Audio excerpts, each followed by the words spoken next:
Good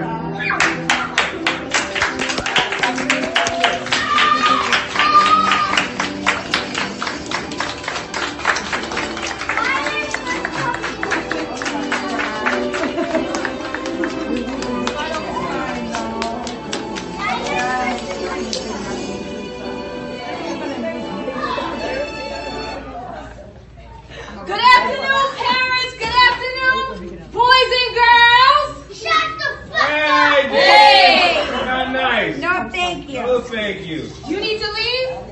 No, bitch. Okay. Oh, he's out. Yeah, he's out. Like the way you do, sitting with the crew. Had to get some food. I see you looking like you do. Had to make a move. Till I got a move. If this content is entertaining or informative and helped you in any way, or if you have a video topic request about absolutely anything, send a donation to the Cash App or follow me on social media. Peace. Hey, it's Nate Almighty. Do me a favor. Before you watch the rest of this video, go ahead, hit that bell, man. Subscribe, man. Subscribe. Peace, y'all. It's Nate Almighty.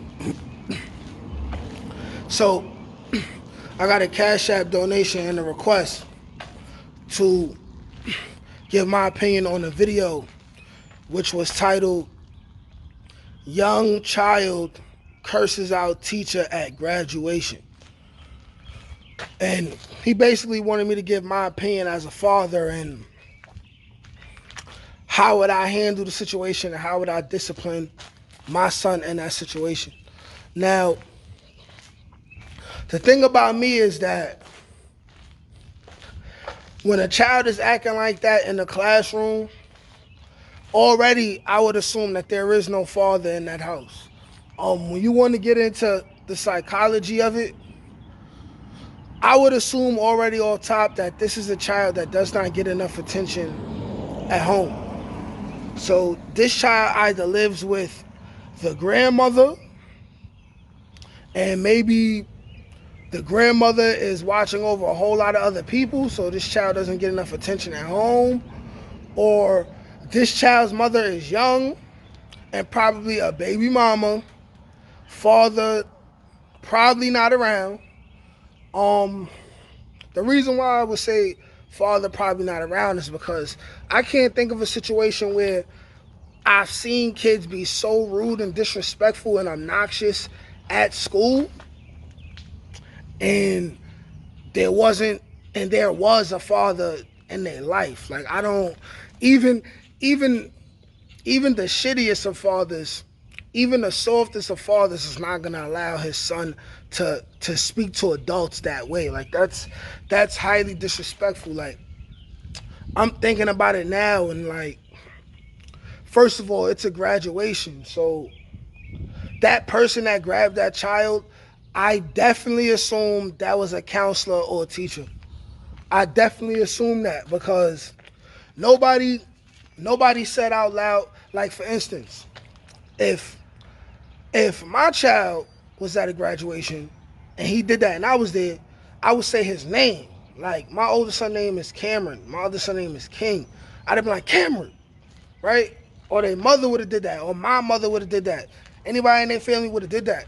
So it's possible that maybe even the parents wasn't even there. I mean, you would have to do some more research on that. I'm not going to do that, but clearly a masculine presence is not there, and this child does not get enough attention in the house. And when children don't get attention, they crave attention anyway, because they're children, and children need attention. They need it so they could be calmed down, so they could feel loved. And when they're not getting enough attention, they do anything to get any kind of attention, whether it's negative or positive. That's literally what they do. You know what I'm saying? That's what people do. You know what I'm saying? That's what some women do as well. You know, you could be ignoring a girl. Like, you could have a girl and you ignore her for whatever reason, she's getting on your nerves. What she'll do, she'll mess around and burn something or push you and start yelling at you. You know, little stuff like that, shit that girls do. But a child is gonna do something like curse out an adult, because it looked like that child was already sitting down. So either that child wasn't graduating or they wasn't called up yet, and it looked like that child was jealous of the other kids that was getting attention at the time. Because you see, before he cursed at the teacher, the other kids was walking and they was playing the music. But before that scene even got shot, it's possible that the child already had to be disciplined a little bit by the teacher anyway, and the child was already mad. But either way, this child is not being taught proper manners and proper discipline in the home. Now, if this were my kids, I can't really picture it being my kids,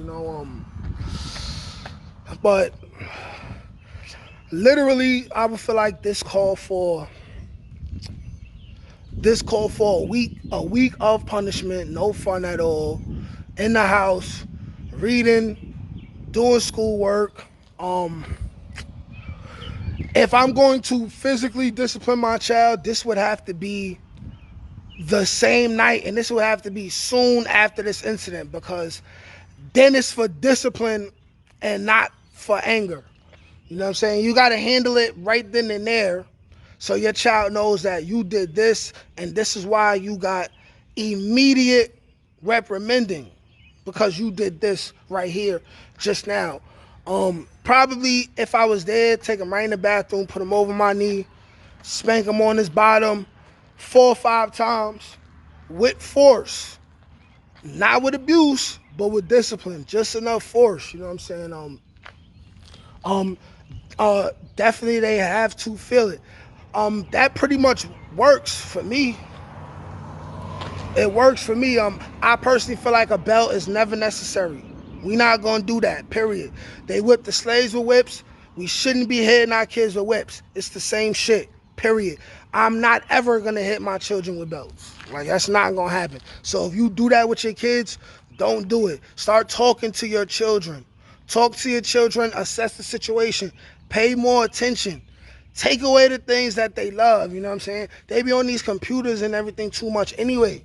So take that shit away. Take that shit away. And then when you bring it back, don't bring it back nothing like it used to be, because they shouldn't be on them shits anyway like that. But that's my opinion on the situation. Like, share, comment, subscribe.